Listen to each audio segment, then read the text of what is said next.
حادثة أليمة تلك التي شهدها حي من يماي 45 صبيحة السبت، عندما تعرضت سيدة في العقد الخامس من العمر في حدود الساعة 11 صباحا إلى حادث مؤسف أودى بحياتها إثر دهسها من طرف الترامواي الذي كان قادما من محطة برج الكيفان متوجها إلى محطة رويسو بالعاصمة.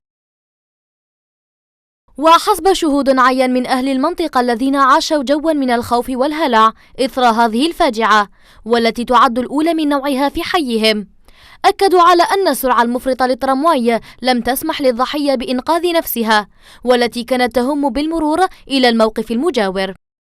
يعني هو دخل لاري نورمالمون ما يكسيليريش، معنا باش داخل لاري يقيسها تطيح ولا مسح مشيها هكذا. المرأة هذه كانت واقفة قدام لاري، كانت جايزة، ومن بعد هو كان يمشي بصح داخل لاري ما يكسيلي بالعقل، خلاص دخل لاري يقيسها تطيح ولا مسح مشيها هكذا.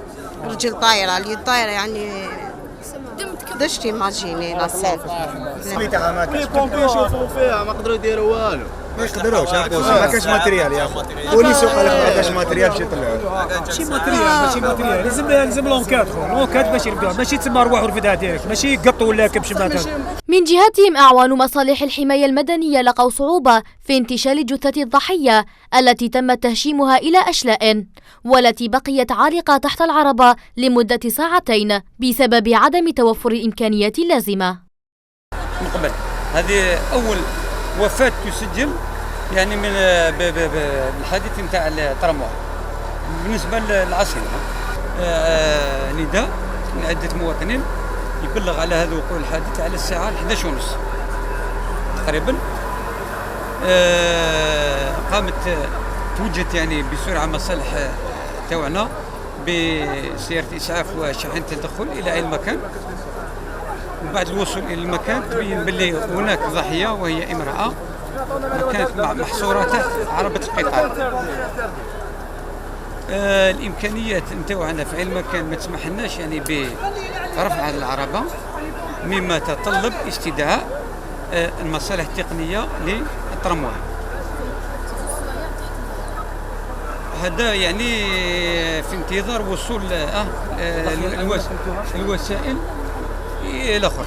بعد وصول هذه الإمكانات تم نقل إخراج الضحية من تحت العربة ونقلها بوسط سيارة الإسعاف تبع الحماية المدنية إلى مصلحة حفظ الجثث بالعلاج.